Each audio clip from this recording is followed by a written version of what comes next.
Welcome everyone to the session on community access, connecting the last 4 billion. My name is Steve Song. I'm been involved in affordable access for many years as a research funder, as a social entrepreneur, the founder of Village Telco, and now involved in telecommunications policy and regulatory advocacy. And we have a fantastic panel for you today, consisting of a diverse group of people all engaged in community access issues. And it's interesting, you know, it's kind of what's old is new again, in that certainly from a development perspective, access used to be a popular issue. Some people will remember telecenters, community media access centers that some 10 or 15 years ago were popular strategies in terms of extending access. And this was largely overtaken by the mobile revolution. And I think there was a kind of tacit assumption that mobile networks had sort of solved the access problem. And so it sort of fell off the development agenda. And in fact, mobile networks kind of became allies in development, and were seen as, you know, the sort of enablers of development. And I think there's a lot of truth in that.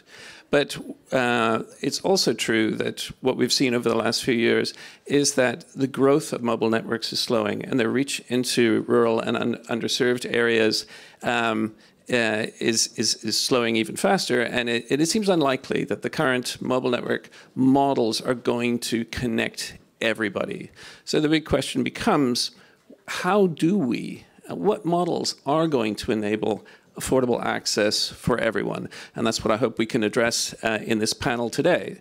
So today we have Jane Coffin, who's the Director of Development Strategy for the Internet Society, Tag Tai Ong, who's from the founder of the Myanmar ICC for Development organization, Carlos Rey Moreno, who's the founder of Zenzaleni Community Network in the Eastern Cape in South Africa, Ritu Srivastava, Program Manager for the Digital Empowerment Foundation in India, Eric Huerta, co-founder of the Rhizomatica Community Network in Oaxaca, Mexico, and Henriette Esterhazen, the former Executive Director for the Association for Progressive Communications, who's standing in for Jack Key, the head of the Women's Rights Program for APC.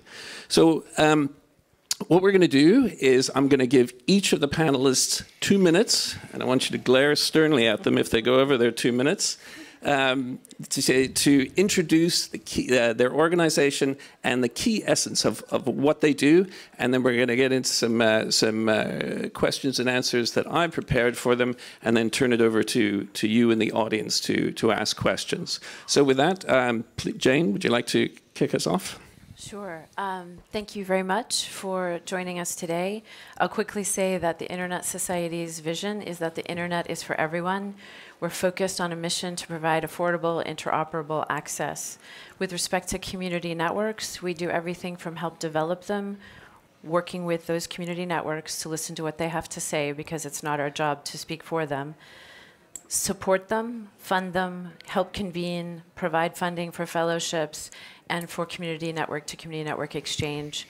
We do that through the infrastructure development, policy and regulatory work, papers, interesting policy briefs, and promoting bottom-up governance. Thank you. Tag Tai? Yes, I work for a local civil society organization that works around increasing access and also internet policies in Myanmar. So we are currently working with one of the telecom operators in Myanmar to implement a program which we call lighthouses, which are community information centers, physical community information centers. We have 60 of them right now, and I'm also working with the ministry to give civil societies opinions around universal service strategy that Myanmar government is writing right now as well. Carlos. Hello, everyone. Thank you very much, Steve, for the invitation. My name is Carlos Rey Moreno. I'm a researcher and I'm a practitioner in community networks Throughout my research, I stayed in rural South Africa, co-creating with one community there and understanding what were the challenges of people in rural South Africa to provide access to themselves from a broad range of dimensions, from regulatory to financial to technical and to social. And from there we came up together with this concept of sensor learning networks, that is NPO that is facilitating or enabling that other communities in the Eastern Cape in South Africa are able to or are supported so they can provide connectivity to themselves. From there and throughout that process, I started working with ISOC in trying to understand the broader range of community network initiatives that are in Africa, and I'm involved in understanding or researching and supporting other community networks that are in the continent, understanding how the movement is evolving and what services are they providing to the people and how to make it more available for more communities in Africa. Thank you. Thank you. Ritu. Hi, I am Ritu, and I'm working with Digital Empowerment Foundation. And my organization believes in the last mile access and providing the uniform and universal access. And we are providing the last mile connectivity using the unlicensed spectrum, which is we often call as wireless for community program. Our focus is more often on the community needs and the social driven thing instead of a more on a technology side. And we provide them a training on a wireless networking and make them the rural communities to be a barefoot engineers, and then further do an advocacy along with the ministry that to engage more organizations to be a part of a rural ISP providers. Thank you. Eric. Okay, well, Rhizomatica has helped to create in Mexico a cooperative called Indigenous Community Telecommunications. It's that orange sticker that has there is the symbol of the cooperative. And this cooperative is formed by indigenous communities, small indigenous communities, around 22 they are now, and 2 NGOs. And what it does is that run local networks of mobile or cellular communications. So just to imagine yourself that you go together with your neighbors and they said instead of paying to the big companies for the use of your mobile, you create your own network and support it yourself and bring money to the pocket of the community and not to this big organization. So that's the idea of community of telecomunicaciones indígenas comunitarias, indigenous telecommunications, that is support for Rhizomatica. And the goal of Rhizomatica is to help other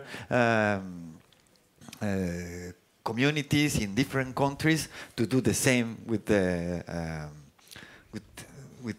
and using the spectrum for providing their own needs where the big operators doesn't want to go. Thank you. Henriette. APC, Association for Progressive Communications, is a global network we're a membership organization established in 1990 to look at using ICTs, harnessing ICTs for social justice. And we work in policy and we work in practice. And gender cuts through all our work. And for us, this is really vital because we feel that this whole connecting the next 1 billion, 3, 4, whatever, has created a discourse of creating more consumers. And it's not that access doesn't have value in its own, but we feel that the donor, the development discourse has been captured by that, the access gap, digital divide discourse has been captured by that, and at the top of this new food chain is the mobile operators who will solve all our problems. So we see local access can be done differently. It can create more competition, more market diversity, plus more local control and agency. We don't see it as helping communities connect themselves. We think they can connect themselves and do a whole lot of other things at the same time. Thank you.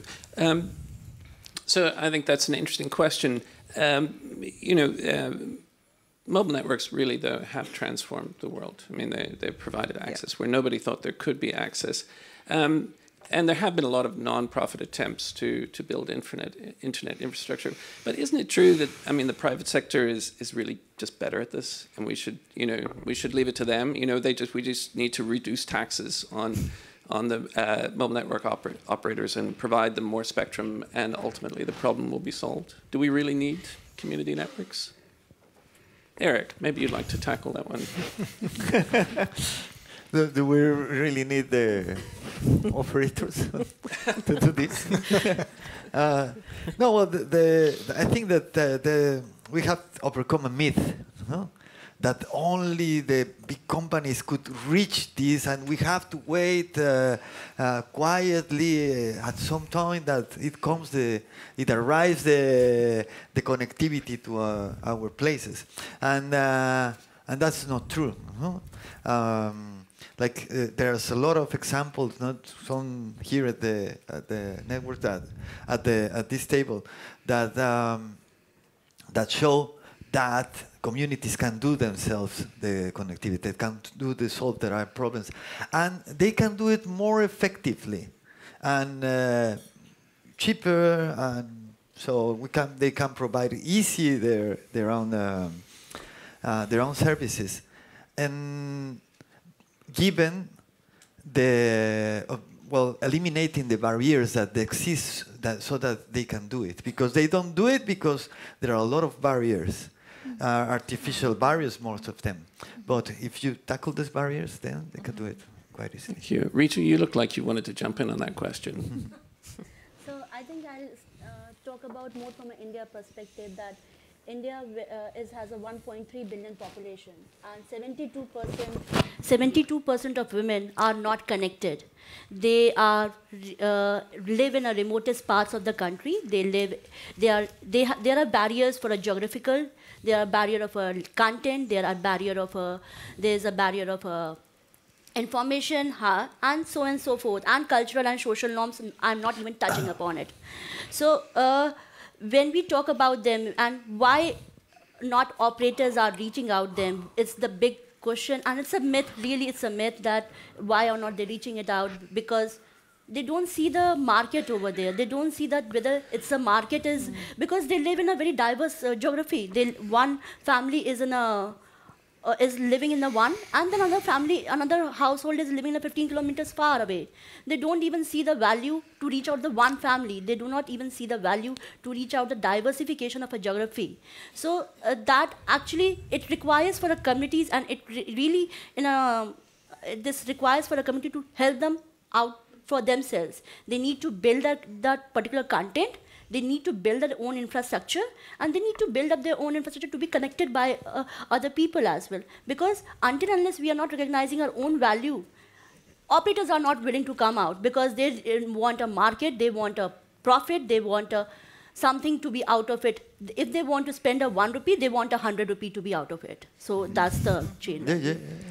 I think that brings up a really interesting point, is that, one of the things that's most exciting about the internet is that if you can build a bridge to it, you can be part of the internet, and that is the fundamental design of the internet is peering and connectivity, whereas telecommunications networks, if your village is not connected to a telecommunications network, you have to wait for someone to decide that your village is economically viable enough to warrant building a tower. And I think some of the models we're seeing here now are kind of turning that idea on its head and saying that you can actually build your own connection in. Carlos. Well, for me, to the point of the private sector doing it better or not, I think it's a question of what type of development are we trying to propose. I think it's obvious, and in the case of South Africa, I really like your sentence. I'm going to talk about South Africa, that is where I work. And in Mankosi, that is the community where I live and where Senselenia started, people spend 22%, there is access. Mobile networks are there. They spend 22% of their disposable income in communications. They sacrifice on food, in education, on health to communicate. Is that the development that we want? For me, community networks are a proposition to not only bring or take some part of that internet market economy and remain it local and distribute it local and create a local economy that can have multiple effects in the development of these communities, but it's also about the change of mindset of rural communities or marginalized communities to not be passive about their development, but about providing them with tools. And everyone wants to communicate, not only data and content creation, but also voice, also other types of communications. People are their families are disrupted. There are immigrants in the farms, in the mines. They want to be in touch with those people that they love. So it's about giving them the possibility of taking their development in their own hands. And it goes beyond the private sector, and the private sector is never going to care about that. Steve, can I respond to that? Because I don't think it's mutually exclusive. I don't think we're talking about the private sector or community networks. In fact, I think we're talking about a more diverse and robust private sector that has more locally owned hubs and initiatives. And we actually had that to some extent. There were small ISPs and medium-sized internet service providers 10, 15 years ago. So I think the power of the mobile networks is, yes, they've fast-tracked access at some levels, but they've also concentrated ownership control in the internet industry in a way that I don't think is that empowering to local internet and IT industries. So it's all of the things that Carlos has said, but I think it's also about creating a more diverse and robust, locally owned and controlled internet industry. Taxai, I mean, Myanmar has gone through a bit of a kind of gold rush in terms of mobile network operators rushing to occupy the country. How do you see the role of community access networks versus the expansion of mobile networks in Myanmar? So yeah, when the telcos come in, they were really excited to come into the country because it's kind of a greenfield for telecommunications. So when they started coming in, we were very underconnected. We just have penetration around less than 10%. And then what happens is they give promises that the private sectors, they can kind of handle everything, they can connect everything. But gradually, what we see is like our colleague says from here, they have restrictions, and one of the biggest restrictions they have is they only go to places where economically viable, and in those places, they are rather geographically challenged places or where indigenous communities are living. And then another thing for Myanmar is we have a lot of ethnic conflicts in the region, and particularly we have regions where the Rohingyas communities are living. We have regions where the ethnic Kachins conflicts are happening. It has been happening for decades, and until right now, the telcos are not going in there because they say it's not safe for them. So when thinking of them, the conflict areas are where the communications is most needed and even life depending on it, and they are not going in. So that's where community access and community networks are extremely important in conflict-prone areas like in some parts of Myanmar. Thank you. Jane, do you want to comment on this? I mean, why is ISOC backing community access networks? We are keen to see the paradigm shift. The last mile is not the last mile anymore. It should be considered the first mile. Mm-hmm. The old telco regulatory schema and the policies that helped enable some competitive and great network development was super at the time, but things have changed. And technology, as you well know, and others on the panel, is available that can help us change this paradigm. So I think we have to work with regulators and policymakers to get them to focus on transparent licensing, a seat at the table for community networks and advisory groups, access to spectrum, as was noted earlier, and just ways and means to be accepted, and Henriette put it well, as a viable alternative local connectivity model. And I use those terms because I don't want to just say community networks. It was brought up yesterday. That let's call them local networks, local whatever, and not try and box them in too much. But we need to shift the mindset. And this means the United States, Canada, everywhere, and particularly in the places where indigenous communities are at risk in the conflict zones. Absolutely. I'm glad you brought up the issue of regulators. For in the world of the internet, it may be that the IETF or various draft RFCs are the kind of arbiters of how standards evolve on the internet. But for community access networks, it's typically wireless technologies. And when it comes to wireless technologies, the arbiters of access to wireless spectrum are the regulators. And wireless spectrum's complex. It's most people, you start talking about frequencies and megahertz, and their eyes will often roll up into their heads. But it has become the critical barrier now to extending access into rural areas. What can regulators do? I mean, what kind of regulator do we need for the future to enable the kinds of initiatives we're seeing, beginning to see here today? Eric, do you want to take that off? Yeah, I think that we have to change the idea that has been having about a spectrum. Huh? A spectrum like a thing that I can give it to you in this stuff. So spectrum is not such a thing. Huh? The spectrum exists all the time, and we are using it all the time. We use it now when we are talking, and it's a collective good, and it's a collective good that can be used in a lot of ways, and can be optimized so that a lot of people can use it at the same time in different places, or even in the same places. The thing is that we give a spectrum to some operators at a very high price, and these operators only use the 30%, as much as 40% of that spectrum. And the other 70 or 60% is not used at all. But no one can access to that, because it's given for them, and it's given because of money, and they think that they own it, but it's something that cannot be owned. So we cannot own the air that we breathe, we cannot own the light, and the light is a spectrum actually used.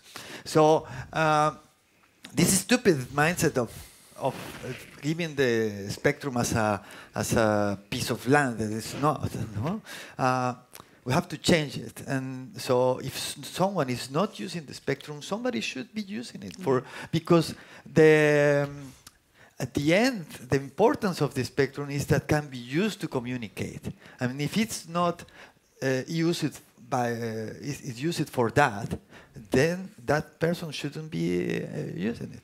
So that sort of mindset, and that sort of regulator should allocate frequencies or spectrum or doing sharing so that people can connect themselves. And this is not something that we just say that's a possibility. It's something real. Because when you put the free spectrum in wireless, a lot of ISPs can be able to use it to connect the community. So we have 10, 15 years looking at that. So it's something that should be taken into consideration in the new regulation of the spectrum. I think that's a great point. I mean, that we need to understand spectrum as a more complex resource. It's not a blanket issue of access. If my spectrum's pointing up at a satellite, that's not the same spectrum as if it was pointing across the room. Or if we're talking up here at the front of the room and at a fairly loud volume, we're not disturbed by someone whispering to someone at the back of the room. And these are all metaphors that apply to spectrum management. We much need a much more nuanced approach that can accommodate more actors. Does anyone else want to come in on the regulatory front on what's the regulator of the future look like? Carlos? No, well. Okay, Ritu? just go. I agree with my colleague actually, and the point when we're talking about if access is a human right issue, then access to the spectrum is also a human right, or if according to the spectrum is more like a public good, it's like accessing your water or any other facilities, it's also like accessing the spectrum, which has to be, because the spectrum, the packages of the spectrum is given to few ISP regulators or some regulators, and absolutely yes. What I was doing a research, and in a defragmentation of a spectrum, I have seen that 30% of a spectrum is unused, and they are not being properly synchronized in that way. It can be used for a committee, either can be used for a better purpose. So it's the spectrum which is there is getting wasted. The white spaces are there in India, but nobody's talking about it. There are digital and analog systems are there, but it's not available. So we need a regulators also who can share the spectrum as well. We don't have right now the sharing policy like GoofyNet has it. We don't have it. So our spectrum, which is right now, the bandwidth which we are using in the morning, is unutilized because we cannot share it. We do not have that level for policy and regulation bodies which can talk about these kind of nuances as well. So I think we need a more open. We need open regulators as well as a regulatory body as well as authorities to be more open in that sense, to understand the issues of a spectrum, where more organizations can join and to work for a community network purpose or even their own purposes. They want to share it. Thank you. Carlos? Steve, No, please. And then, well, I'll just add something quickly. I think Carlos will probably give a more concrete example. I think you didn't mention it explicitly, but I think the notion of scarcity is something one needs to address. I think regulators still operate from this paradigm that it's a scarce resource. And I'm not saying it's a limitless resource, but I think their approach should not be defined by this notion that it's scarce, we give it to a few powerful players, who won't misuse it. And then I think the issue of equity. I think considerations of who they give license to in terms of urban-rural, gender dimensions, size of operator. And that comes to my final point, is competition. At the moment, they're looking at spectrum as something they have to allocate, if we're lucky, competition between 2 or 3 big operators. They need to look at competition in the world of spectrum at a much more nuanced and complex way, with different types of use, different types of operators, and build that into the licensing and regulatory framework, or management framework, I should say, perhaps, rather than regulation. That's another shift, I think, management rather than regulation. Great point. Carlos? Well, just to give an example about this concrete, with APC, we've been proposing to the government. I was in Parliament in September, because the GSM spectrum in South Africa is allocated nationally to 4 or 5, depending on how you look at it, companies. Only 2 of them have a national footprint, which means that the spectrum allocated to the other 3 operators is basically empty. The 22% disposable income that I was talking before could be reduced to 3% if the community was providing access to themselves, if they had access to that GSM spectrum. So it's just, and it's not used, and they don't have any interest on using that GSM spectrum anymore. They are going towards data. So what is the interest of the government? What type of interest are we? It goes back to what we were talking about. These companies are holding back on those investments that are highly amortized from the urban users, and don't want to release it, don't want to even sit down and discuss what other options are there for this developmental problem, for this access problem and affordability problem that we were talking about. But I think spectrum is just only one point of what regulators could do. Share infrastructure. We have had to set up our own tower that is 15 meters from an operator's tower because it's cheaper for us. In 6 months, we amortize the investment of the tower of the cost that we have had to pay to put two antennas on the operator's tower. It's crazy.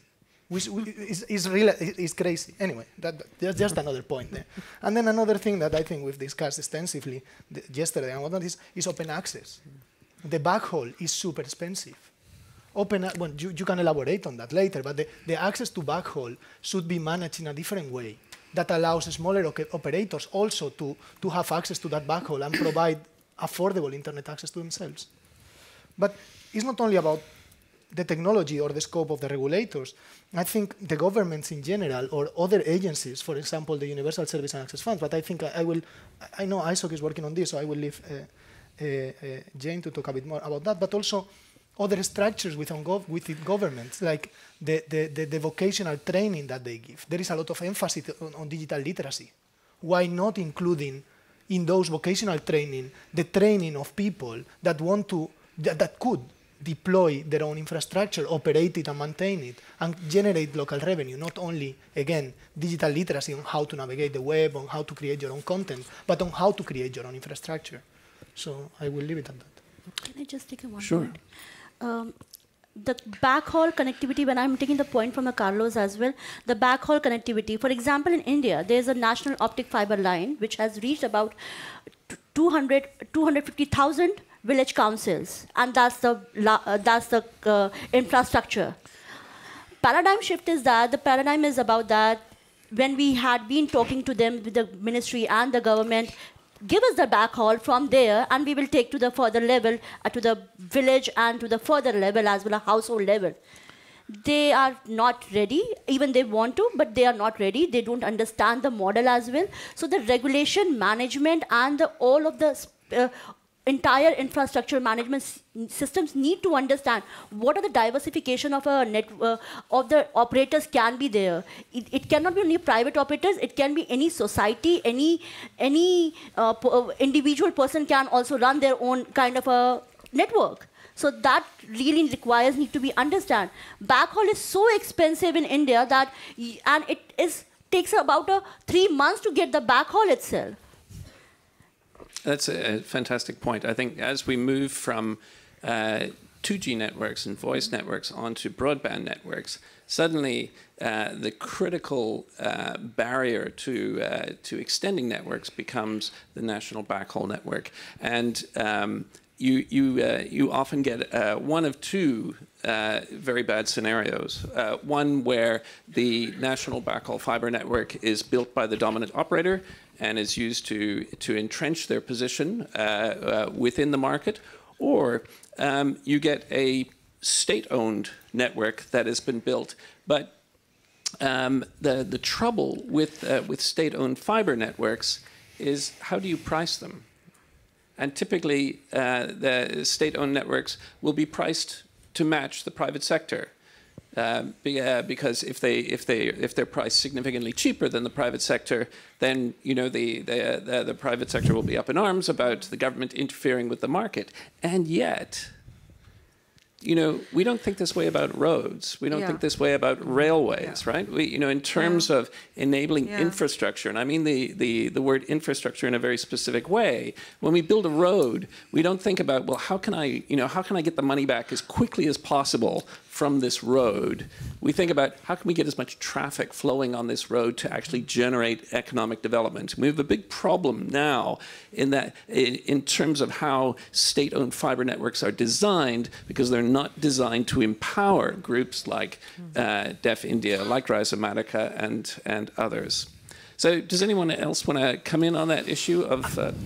I just wanted to say something on the issue of the public access, actually, because I think beyond local access provision and community networks, which we're focusing on, I think we're not looking at public access and a form of access which will always be relevant. It's relevant in terms of underserved areas, social and economic exclusion. It's becoming relevant in terms of having spaces where you can go and have privacy-enabled access.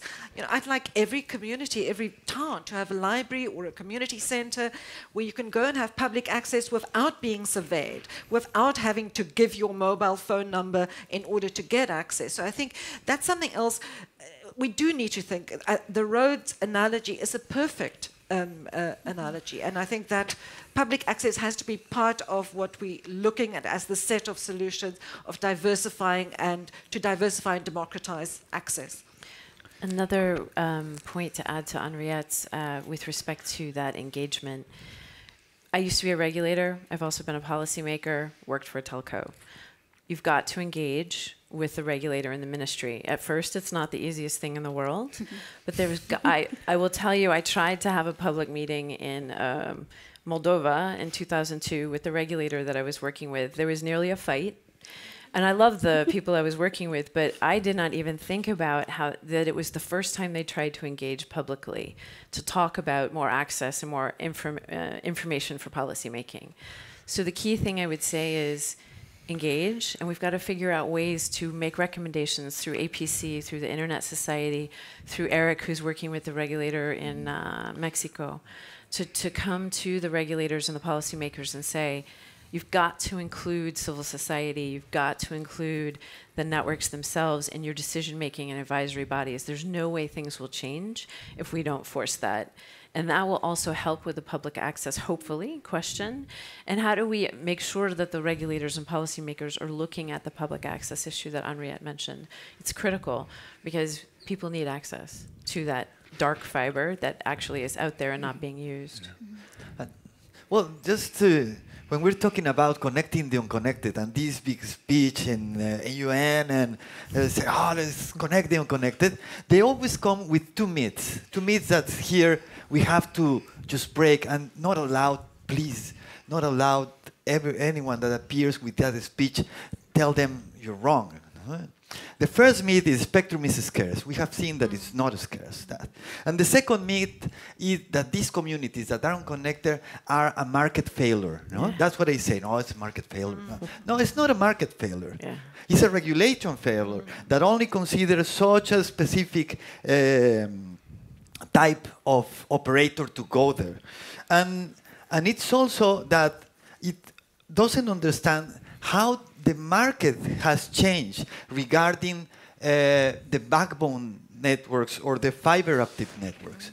Because before, you were used only to call, and then you call in 1 minute and you have to pay, or you do one call and you have to pay. So the money was in the network itself. But now the business thing is not in the network, it's in the services that run that network. And if you still focus on the business in the network, then you are stopping the economy because you are not allowing a lot of service that can go to the network and where the business are. Just looking at it through a business perspective that they like a lot to these institutions. And that's something that we have to have very clear in mind, that this day is the day that these sort of networks should be cost-oriented networks, so that they allow other services to go in, a lot of services, and the most the service go then, the most value for that network, not the calls or the use of it. Well, just to build that on the cost networks and whatnot, I like a term that Gifinet is starting to use or has been using for quite some time. Gifinet, Leandro is here, he knows quite a lot about that. Gifinet is the biggest community network in the world. They have more than 70,000 users. So we are not talking about 70,000 users. They use fair trade. They use fair trade in the infrastructure, like charging just what is fair for the time that you've put on building it. That's one thing that I wanted to touch upon. And the other one is to build upon what you were saying about the market failure, about the regulatory failure. I was in a conference last week where there were regulators from 7 African countries, and they were talking about how they could incentivize the big operators to go to rural areas. Yeah. Yeah. And my whole point was, why not all that effort that you are putting, you put it in allowing the rural areas to connect themselves? Yeah. So well, just to bring it to that. Well, and I think that's a great point. Often you get universal service funds as well. We'll fund the capital expenditure to build towers into rural areas, and so the mobile network operators can provide services there. But if that rural area is not well served by power, then that tower may incur significant diesel costs to run that tower. And if we're talking about an average revenue per user, that is $3, $2, maybe $1 per user in that rural area, it just doesn't make any sense. Whereas if you look at new companies like Vanu, who operate a wholesale rural GSM wireless network in Rwanda, they operate much smaller base stations that operate on 50 or 60 watts that are easy to drive by solar panels. Vanu claim that they can serve communities of less than 1,000 people on a $1 ARPU. That's an entirely new model, but it takes a completely different kind of company to deliver that access. So I think that's a really important point. It's just not propagating the existing models. We need new models. And with that, before we move on to the other questions I have here, I'd like to open it up to the audience who to reflect on what they've heard so far and to comment. Over here, do we have wireless mics?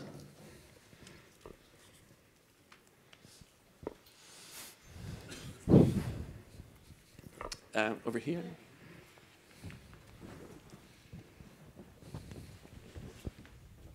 And then back here and here. Please introduce yourself first. Okay, thank you very much. Good morning, everybody. My name is Kathleen. I'm from Cameroon. I think maybe the third myth from what he was talking about, just drawing from that, is adoption. I think we're making a lot of assumptions about, access, infrastructure. Even if we bring in the infrastructure, we bring in the affordability and the regulatory framework. Are we sure that we're going to have these communities who have no access actually critically adopt, the access to the internet? And I say this because I come from a community where we just had a campaign to bring back the internet that was shut down for 94 days. And one of the things we were saying to communities was, internet is a right. And they were saying to us, well, I need to eat, So we need to, my question is, how do we make the economic and social case to these people that, we could work very hard to get the infrastructure going and all the other, but how do we lift these barriers of critical adoption to actually getting these people to use the internet? Thank you. Hold on to that question, and we'll take 2 more questions and then ask our panel to respond. So back there.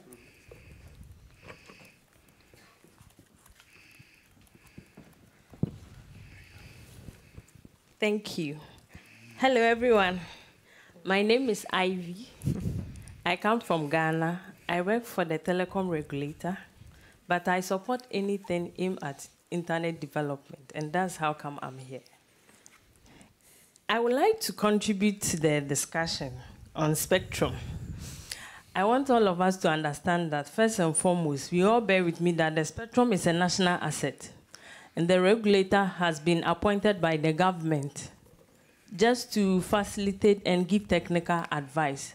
But sometimes there are some decisions the regulator cannot take. The government takes it based on political reasons. You can only advise, but you cannot force. But as you rightly said, regulators need to be innovative. And I'll use Ghana's case. Ghana has been issuing, I won't say licenses, but authorization for TV white space spectrum. I don't know if all of us are familiar with TV white space or white space, but white space is part of the spectrum which is not being used. And TV white space is the space in the TV band which is free and is not being used. Research came up that it can be used to provide broadband access. And based on this research, my regulator was innovative enough to issue authorization to research institutions, educational institutions, and now is even issued a commercial license to Spectra Wireless, who is providing affordable internet access in some rural parts of Ghana. And for some time now, it's been stable. Most of the time, it's due to interference issues. That is why most of these spectrums are not being allowed to be shared and all that. But if we do partnership, if we accept research, the studies that come, if you sit with regulators, they listen. Sometimes it's the fear of the unknown. Someone has paid for a band. You are supposed to require to protect that person. The person has protection. So if the person knows that if we can put this in place, there won't be interference, they will allow it. TV white space spectrum has been issued in Ghana, and people are using and benefiting from it. I'll come to the public access one. Universal Service and Access Fund in Ghana is also working, but I believe it can do better. Where there's less rural communities where they are underserved, the Universal Service Fund managers, they've built towers so that MNOs can deploy their services there. It has not been done much, but at least it's providing rural telephony to underserved areas. Now the focus has been on broadband. And it's because the government at the time is known to the benefit of broadband. Sometimes they don't know, they are not enlightened. So we need to get close to the regulators, the policymakers. We need to enlighten them, we need to make them understand. it's I'll say not because they are illiterate, but lack of digital knowledge. They don't have them. So until we get close to them and explain things to them, it will still be like this. I have always been saying that in such forums like this, we should drag them, we should let them come in, because they are the policy makers. We can discuss, we can come up with solutions, but at the end of the day, if they don't create the favorable environment for us, we cannot be able to implement these things. So as we talk of regulators, spectrum, and all that in as tools or ways of providing access to communities, I believe, or I support partnership with government, regulators, and all bodies, so that we can achieve what we want. Thank you. Thank you. Some great points there. So, universal service funds and their roles, TV white space technology. But I want to start with this comment from Cameroon. We were talking about connecting the last 4 billion, but those are the people who are not in the room. I wager no one in this room has ever had to make a decision between, lunch and calling a loved one. So there is a certain disconnect there. And how do we actually design inclusion that actually respects that issue? And I know, Carlos, this is a topic that's near and dear to your heart. Do you want to comment on that? Well, thanks. The barriers of adoption that you are talking are so important. I mean, I think that the language, I'm afraid, and I keep on repeating this over the pre-CIF and some conversations that have been happening, I'm very afraid that we become experts at talking to ourselves, and that we don't solve this problem. So for me and for us, for Senseleni, what we've been trying to do, and is included in a report that ISOC is gonna release next week about community networks in Africa, it goes through working with local partners, working with people from those communities that have gone through the process themselves, and that other local people can mirror themselves into. For us, it's about taking the people from Ankosi to the next community and explain them what they have been through, what has been the value that it has had for them to provide themselves with their own connectivity. And it goes way beyond the connectivity itself. It's about management capabilities. It's about understanding how to keep the decisions of a meeting to another meeting. It's about reminding the decision. It's many other things, but it's about what is important for the community. Just to give you an example, in terms of, we were talking about content in the previous session and the lack of materials in local languages, and the same is true for Isikosa, where is the language spoken in the Eastern Cape.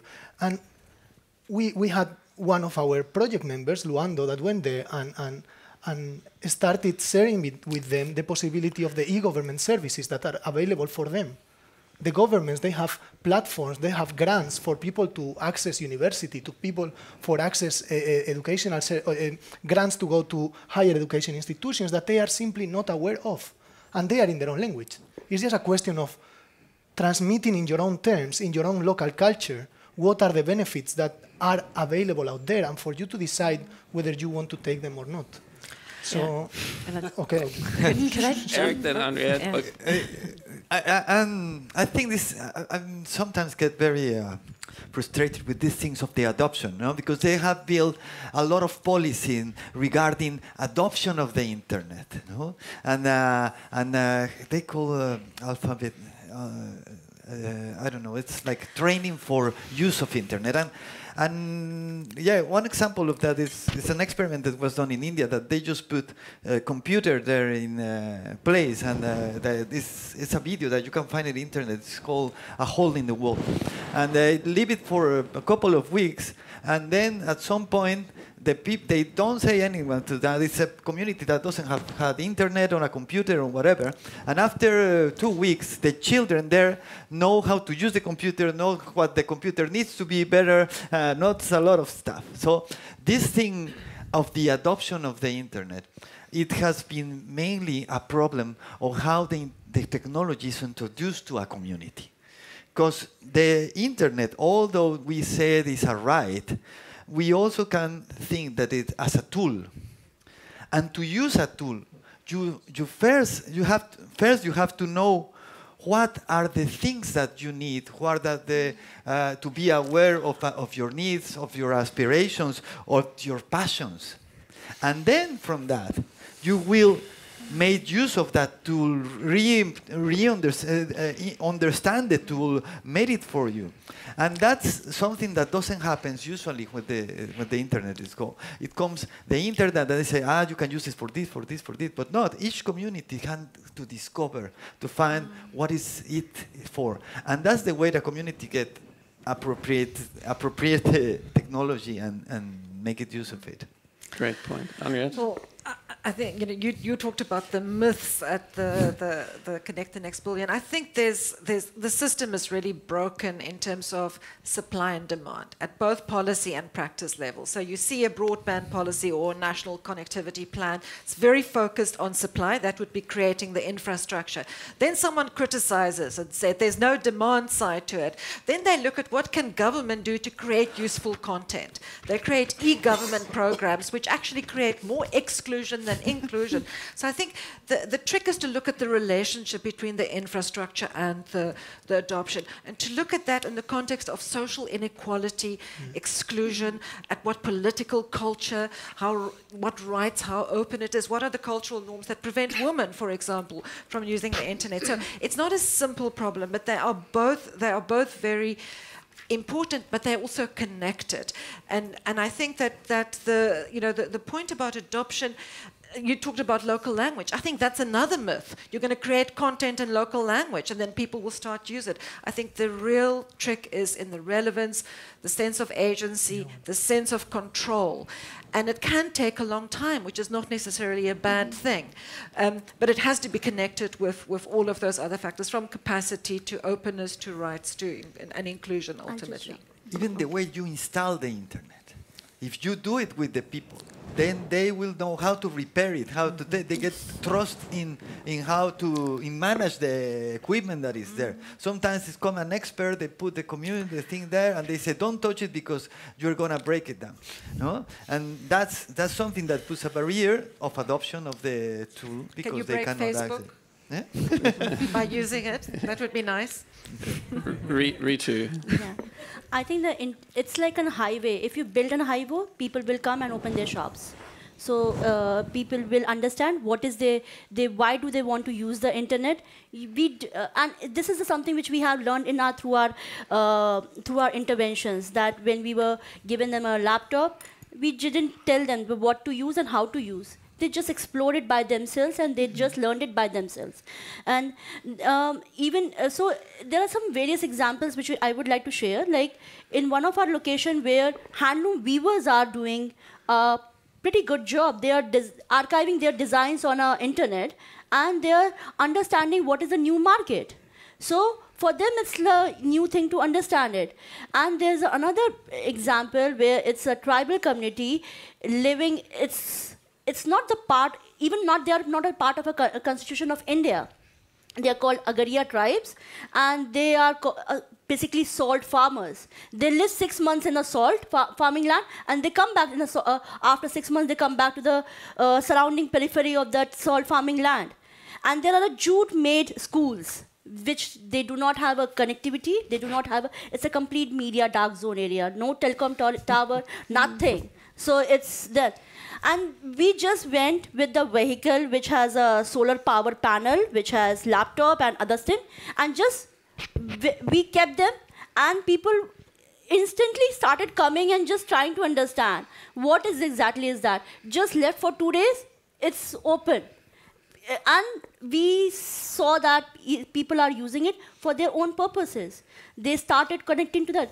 It's not about the internet. It's about the community, what they really needed and how do they need it. Even if there's no connectivity, there are a number of times when we do not have a backhaul, but there's an intranet. So people do still talk. They do share what information they would like to share. Even if someone has said that, I have made a pickle, would you like to taste it? Okay, just to travel instead of showing the photographs. So those are the basic examples. These are the local content which is generated by the local people, and they know how to use it. They are so smart enough, much smarter than us, they know how to use it. I think these are great points. Value on the internet needs to be discovered, and the way we discover things is through play, right? We experiment and we try things, but when the cost of experimentation is high, we don't do it.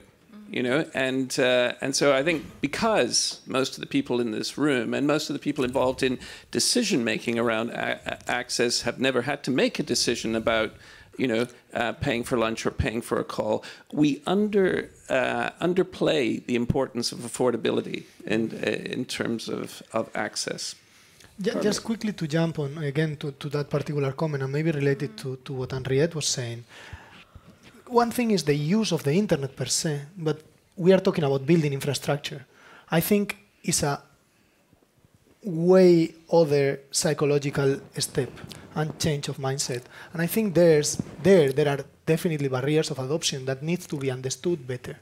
How to change those mindsets that have been told for at least in the context of rural South Africa and some other African countries that I've been visiting. How do you change that colonial mindset of just wait for the government to provide, wait for the private companies to provide? And that's very much embedded in the reality and in the day-to-day basis. My interest is in to survive, to be alive tomorrow.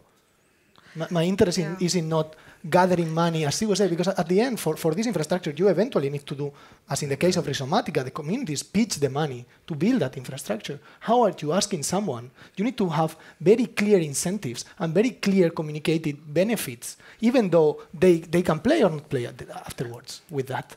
They are going to bring themselves affordable connectivity, but what happens before? They are going to have to make some decisions, and those decisions are going to have to be very well supported with evidence for them to be able to make those decisions. If not, we may be trapping them in a completely different problem. Yeah. And just a quick point on adoption. To add to what you said, Steve, and understanding the lack or the problems or inconsistencies in adoption. I heard yesterday, I don't know if she's here, Mariana from Brazil, who'd done research into how men and women use the internet differently.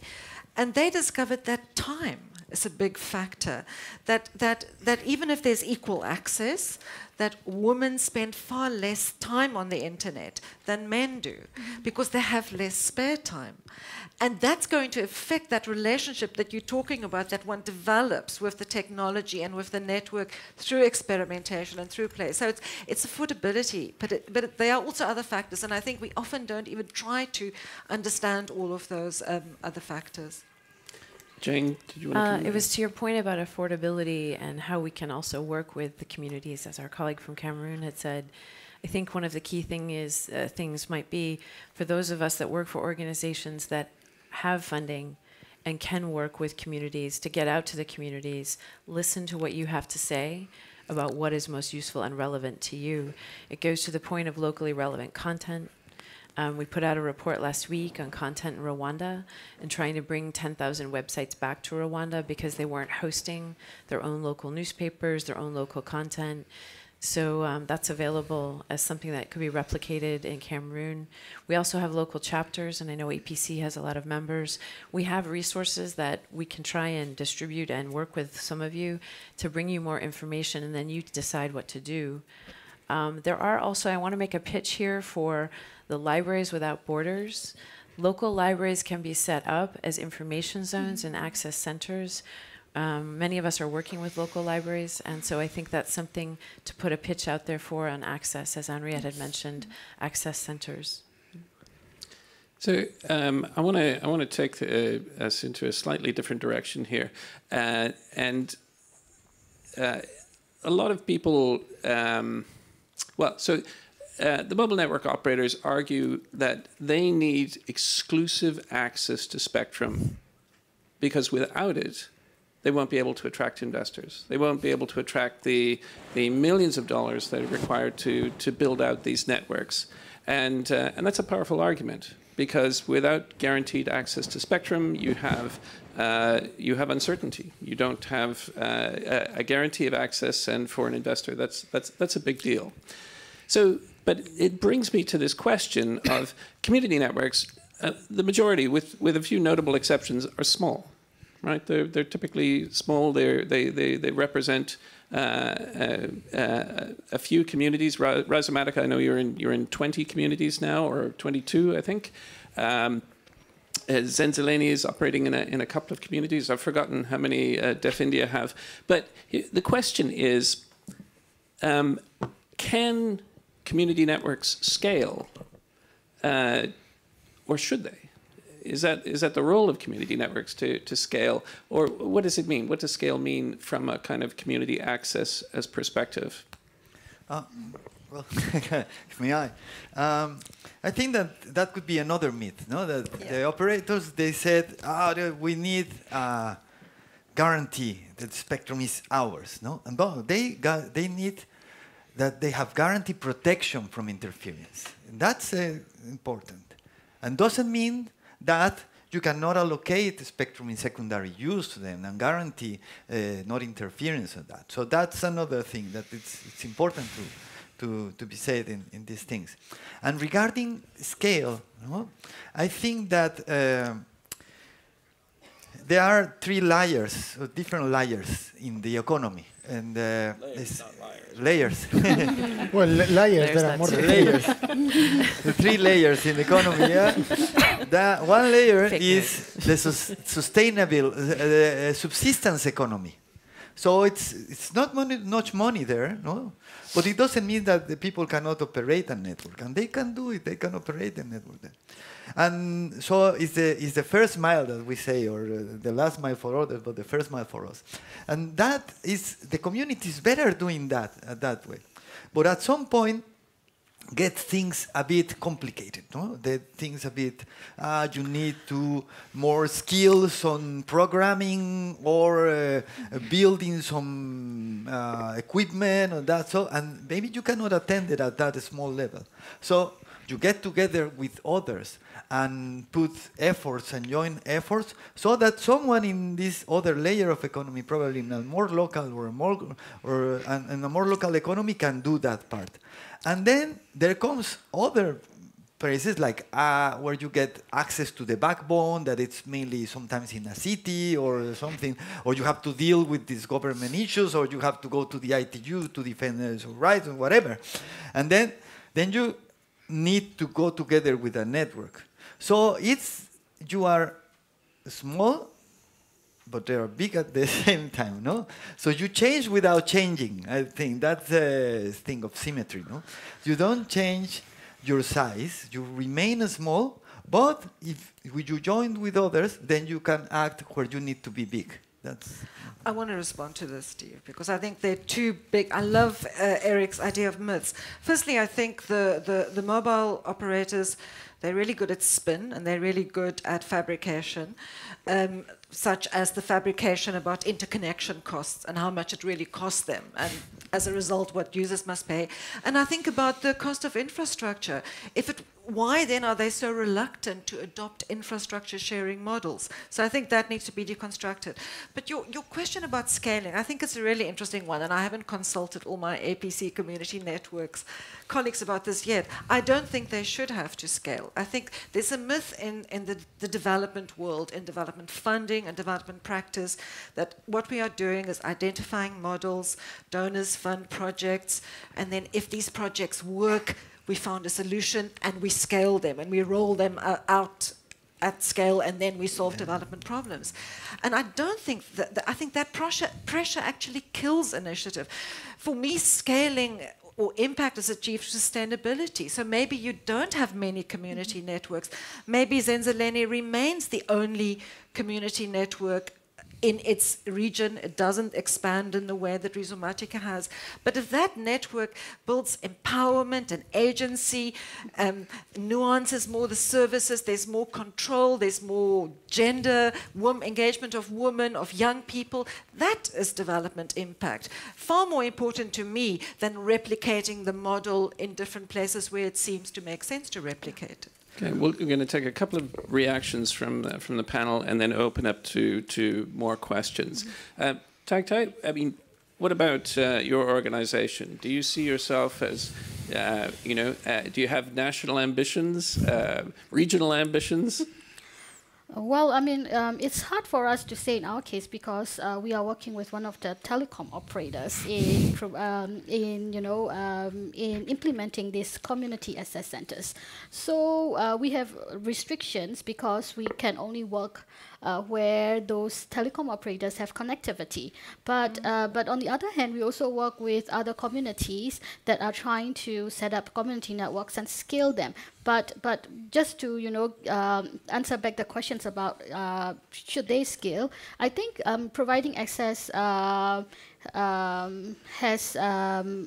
leaves to the responsibility of many stakeholders, the ministry, the government, and so this responsibility also should be given to these actors, not only to the actors who are working on communities, because like Enriat said, it will really put a pressure on them, and it's not easy, setting those up. So in my opinion on that, community networks should be there, should be sustainable, but in terms of scalable, we should kind of rethink on that, because there are many actors who are still should be held responsible for providing access. Great. Ritu, do you want to come in, then Carlos? Okay. I think I agree with both of the points that when we talk about the sustainability, it has many layers. It has many levels that bringing local content, if we can bring the more local content and leverage that particular local content, engaging with more women participants, making that community to be sustained by that local community itself. It's not being operated by someone else, like any other organization itself.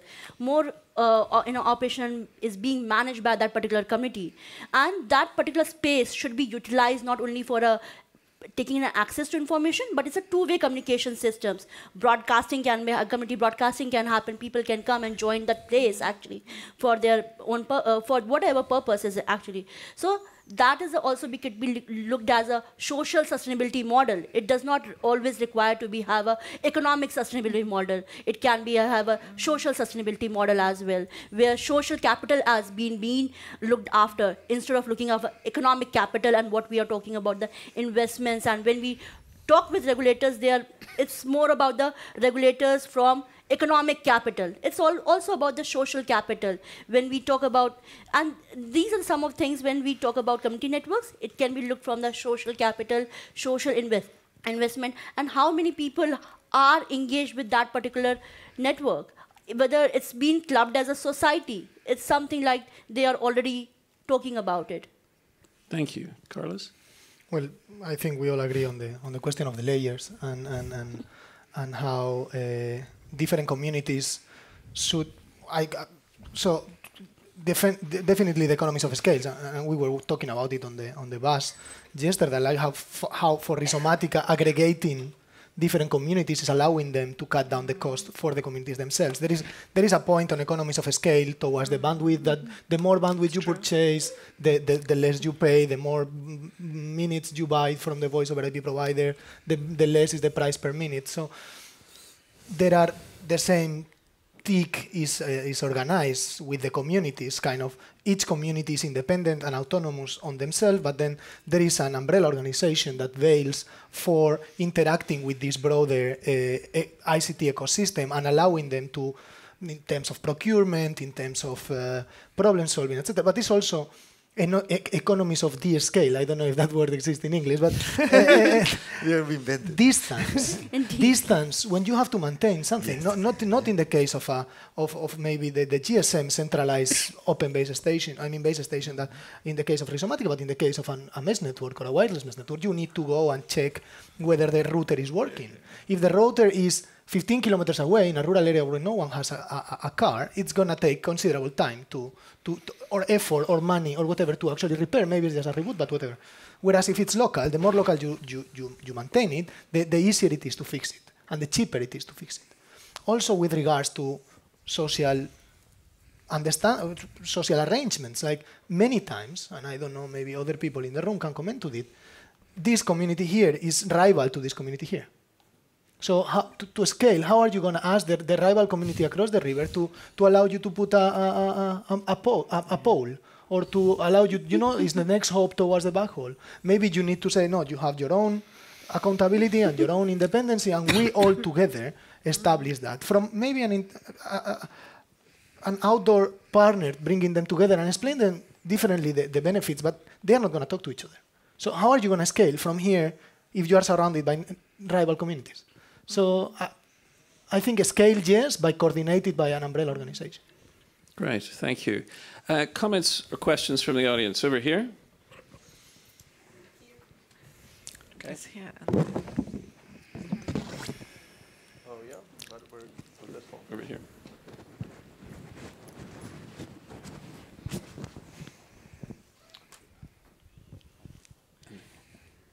My name is Mwendwa Kivuva from Afrinic. I want to contribute on the success stories we have in the Global South. Together with Frida from Latin America region and ISIF Asia in the Asia Pacific region, we support initiatives in the Global South that provide access, and not necessarily spectrum. Access can be computers, training, and all that.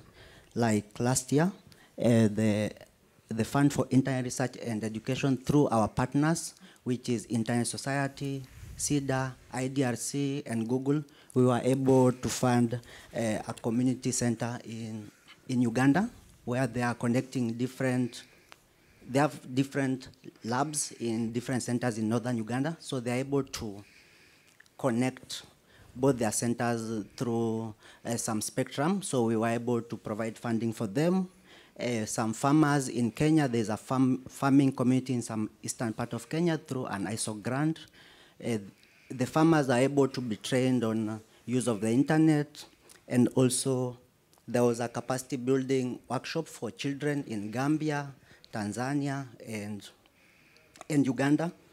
And we also supported Libre Router from Cape Town, South Africa. Carlos is there, so they can be able to develop a sort of a router for community networks. We also supported a project called Tobetsa in Cape Town also, that is connecting the citizens within the city, and we took them to the IGF in Mexico. And we also provided a library for the blind and visually impaired in Cameroon. And this library is actually supporting albinos so that they can have computers with big screens, because you might only think that access is only about internet. You find there are people cannot be able to see what is on the screen, so they need specialized equipment and things like that. And there's also trainings actually that happen in Afrinic meetings, Internet Summit meetings, where we train engineers on network technologies. And there's a big one meeting which is happening in Nairobi later this month. And Internet Society is organizing a community networks summit in Nairobi, where they will train engineers on hands-on. Even they will also have set up, there will be a practical setup in one of the regions within Nairobi city. So these are part of the So the Seed Alliance is a great example, worth Googling. And if you're interested in the Community Wireless Summit in Nairobi, talk to Carlos. We'll take one more comment from Leandro. If we can have the mic up here. And sorry, how much time do we have left? 2 minutes? 2 minutes. Oh, wow. Leandro, I think we're gonna. I'm sorry, I didn't realize that we were that short on time. I apologize. We're not. I misjudged the time, so we're going to take a last pithy comment from each of our panelists before we wrap up. Who has a burning point they would like to share? What one takeaway you'd like the audience to leave with? You have to enable infrastructure to enable other things. Okay. Community networks are a reality, and I ask you all to contribute to expanding that reality to those communities and places where you're coming from, and embrace the concept, because everyone can build, and it's super easy to build your own connectivity. I think it's all about the social good and what community networks are doing it, trying to do. It's not about the trying to connect the unconnected people, not to connect the connected people. Sometimes they do connect the connected people as well, but it's more social and driven by community itself. So understanding those things by it's managed, its operation, it's everything is by people itself. It's not by someone else. It's not a linear process. You have progression and access, you have an internet shutdown in Cameroon. You have a reaction to that, you have rights, you have capacity. All of these things come together in creating access. So connecting the next billion is actually just one way of not looking at the problem. Yeah. And also short-term solutions around adoptions or accessibility, doesn't work because we have a lot of bad examples in the country. Well, talking about connectivity, if conditions exist, people can do it by themselves. Self-determination is an awesome thing in terms of infrastructure. Thank you very much.